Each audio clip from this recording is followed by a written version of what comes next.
we will do joint Hindu family business. Joint Hindu family business is the type of form of business organization. We have done already partnership, sole proprietorship. Third one is joint Hindu family business. अब joint Hindu family business क्या होता है? जैसे कि ये नाम से है, हिंदू मीन्स ये क्या है, इंडिया में ही फेमस है. तो जॉइंट हिंदू फैमिली बिजनेस को समझने से पहले हमें समझना होगा कि जॉइंट हिंदू फैमिली क्या चीज़ है. इतना joint Hindu family, joint Hindu family के बारे में हम पहले पढ़ेंगे, तब हमें समझ आएगा कि जॉइंट हिंदू फैमिली बिजनेस क्या होता है. जॉइंट हिंदू फैमिली, फैमिली का मीन्स ग्रुप ऑफ पर्सन्स. तो इसके मीनिंग में क्या आ जाएगा कि joint Hindu family is a group of persons. अब जिनका जो है एंसेस्टर जो है सेम होता है. क्या सेम होता है? एंसेस्टर सेम होता है. एंसेस्टर होता है जो हमारे पूर्वज होते हैं, जो हमारा मुखिया होता है, मुखिया के भी मतलब पूर्वज. Ancestor same ancestor. और क्या है इसकी क्वालिटी कि इसमें जो डॉटर्स हैं, डॉटर्स भी कौन सी? जो अनमैरिड है, अनमैरिड डॉटर्स या फिर वाइफ्स, बेटों की पत्नियां, वो सब क्या होते हैं? उसके मेंबर्स होते हैं. इस ग्रुप ऑफ पर्सन में आता है सेम एंसेस्टर होता है, उनका पूर्वज सेम होता है, और अनमैरिड डॉटर और वाइफ जो है उसकी मेंबर्स होती हैं. अब दूसरी बातें, ये दो फैक्ट पर डिपेंड करता है. नंबर वन है को पार्सनरी. को पार्सनरी. अब को पार्सनरी क्या मतलब होता है कि इक्वल राइट, मतलब equal share. Share in the sense कि जिसमें मतलब जो भी है फैमिली का, जो भी प्रॉपर्टी है, कुछ भी है, उसमें सबका समान शेयर है. को पार्सनरी इसको बोलते हैं. जैसे कि कॉमन ऑनरशिप. ठीक है, कॉमन ऑनरशिप.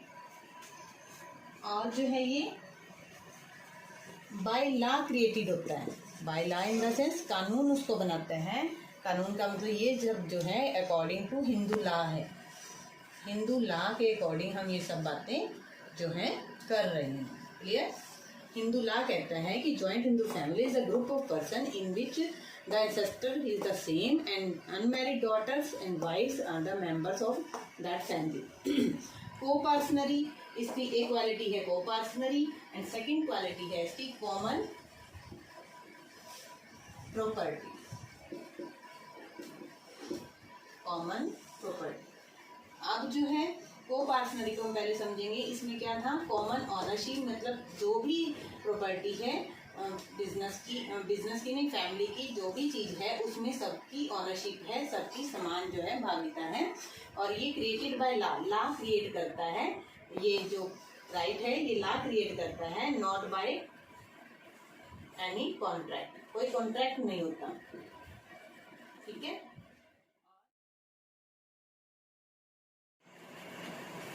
थर्ड जो है बेस है. ये बेस है, फैक्ट्स हैं. इन दो फैक्ट्स के ऊपर जो है ये सब बेस्ड. ये फैक्ट्स हैं आपके दो जो हम कर रहे हैं. 2 फैक्ट्स के ऊपर बेस है joint Hindu family. Third feature है इसकी को पार्सनरी की. जो एंसेस्ट्रल प्रॉपर्टी होती है, जो पैतृक संपत्ति होती है, एंसेस्टर बोलते हैं पैतृक संपत्ति को. जो पैतृक संपत्ति है उसमें जो है जैसे ही बच्चा जन्म लेता है, जैसे ही कोई बच्चा पैदा होता है परिवार में, उसी टाइम वो उसका मालिक बन जाता है, उसका भागीदार बन जाता है, उसमें उसका राइट हो जाता है. तो हम लिखेंगे राइट इन एंसेस्ट्रल प्रॉपर्टी. इमीडिएट मीन्स जैसे ही जन्म हुआ उसी टाइम उसका राइट क्रिएट हो जाता है. इमीडिएट इसलिए जो है सबका जो है शेयर चेंज होता रहता है, कभी भी चेंज हो सकता है. किसी की डेथ से चेंज हो सकता है, किसी के बर्थ से चेंज हो सकता है. Immediate after birth. Clear? Fourth one है जो ये जिसका शेयर होता है, जो को पार्सनरी के अंडर में जिसका भी शेयर होता है, मीन्स हर फैमिली मेंबर का होता है शेयर. तो हर फैमिली मेंबर को उनको बोलते हैं को पार्टनर्स. क्या बोलते हैं? को पार्टनर. जो को पार्टनर होता है वो कभी भी अपने हिस्से की डिमांड कर सकता है. को पार्टनर, तो हम लिखेंगे को partner can ask for a division any time, किसी भी टाइम जो है वो अपने शेयर का हिस्से की मांग कर सकता है। जैसे आपने सुना ही होगा कि बंटवारा कर दो कह देते हैं, तो वो क्या है उसी राइट के अकॉर्डिंगली बोलते हैं, और ये सारे राइट जो है हिंदू लॉ देता है उनको। को पार्सनली क्लियर हो गया। जो हिंदू लॉ जो है के अकॉर्डिंग जॉइंट हिंदू फैमिली जो 2 फैक्ट्स पे डिपेंड करती है, वो फैक्ट्स ये हैं। अब कॉमन प्रॉपर्टी क्या मतलब हुआ? कॉमन प्रॉपर्टी के अंडर में क्या है, जो प्रॉपर्टी है वो जो है सारे मेंबर्स के वेलफेयर के लिए, सारे मेंबर्स के भले के लिए यूज होती है। एंसेस्ट्रल प्रॉपर्टी जो है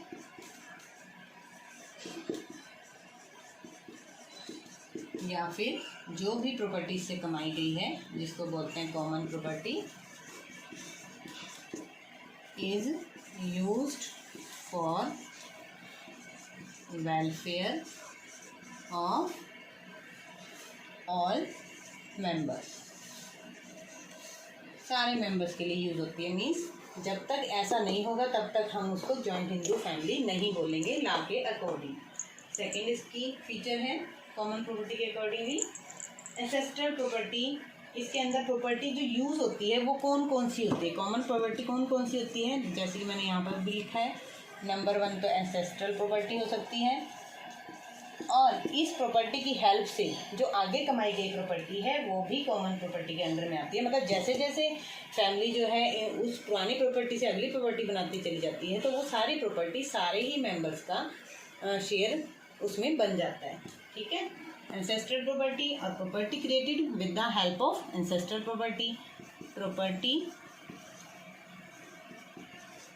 created with the help of ancestral property। Clear? और कौन सी हो सकती है? और पर्सनल प्रॉपर्टी भी, किसी भी मेंबर की पर्सनल प्रॉपर्टी उसकी अपनी प्रॉपर्टी नहीं कहलाएगी, वो फिर भी उसी के अंदर शामिल हो जाएगी, उसको भी कॉमन प्रॉपर्टी के अंदर ही इंक्लूड करेंगे। पर्सनल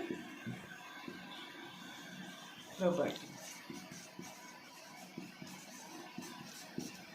उसको भी कॉमन प्रॉपर्टी काउंट किया जाएगा। क्लियर?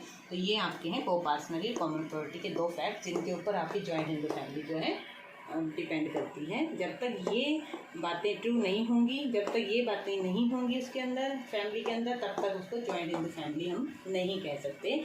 नेक्स्ट टॉपिक है हमारा कि जॉइंट हिंदू फैमिली के जो 2 ग्रुप्स हैं वो कौन कौन से हैं, क्योंकि हमारे पूरे इंडिया में, पूरे कंट्री में कुछ देश के कुछ पार्ट ऐसे हैं जहाँ पर कोई और ग्रुप चलता है, किसी और रूल्स के हिसाब से जॉइंट हिंदू फैमिली चलती है, और कुछ पार्ट ऐसा है जिसमें किसी और रूल से हिंदू फैमिली चलती है, तो वो हम इसके बाद करेंगे।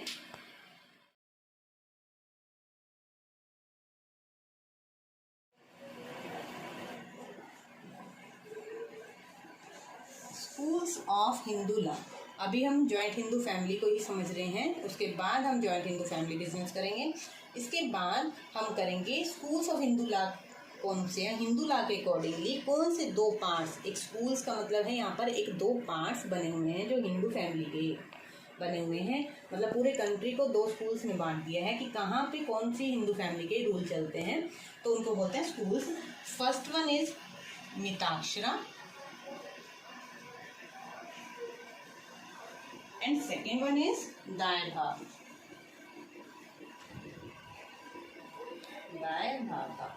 Clear?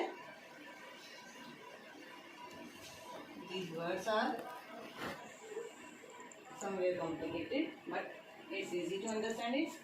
मिताक्षरा ये कहाँ पॉपुलर है, पहले ये देखना है कि कहाँ पर ये लागू होता है। ये वाला स्कूल ये जो है कहाँ पर पॉपुलर है, popular in the country. Normally तो पूरे कंट्री में है, मीन्स हम लोग इसी के अकॉर्डिंगली चलते हैं, बट थोड़े से पार्ट छोड़कर, एक्सेप्ट कौन से पार्ट छोड़कर, except Assam, Bengal and some parts of Orissa. Bengal और उड़ीसा के कुछ पार्ट्स को छोड़कर पूरे कंट्री में कौन सा स्कूल पॉपुलर है? मिताक्षरा। और दाई भाग ऑब्वियसली कि इन पार्ट्स में जो है कौन सा स्कूल है? वो दाई भाग। ये है असम में, बंगाल में और some parts of Orissa. Clear?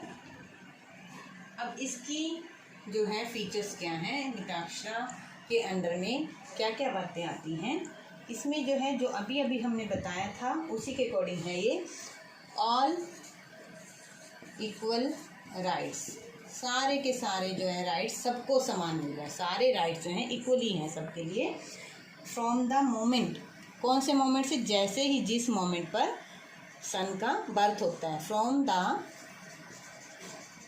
Moment of son's birth, जन्म से ही उसको सारे जो अधिकार हैं वो इक्वली मिलते हैं। ठीक है?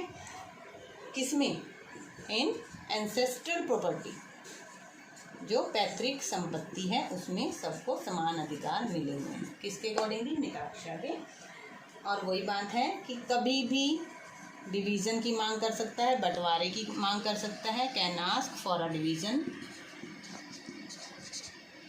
बट कब?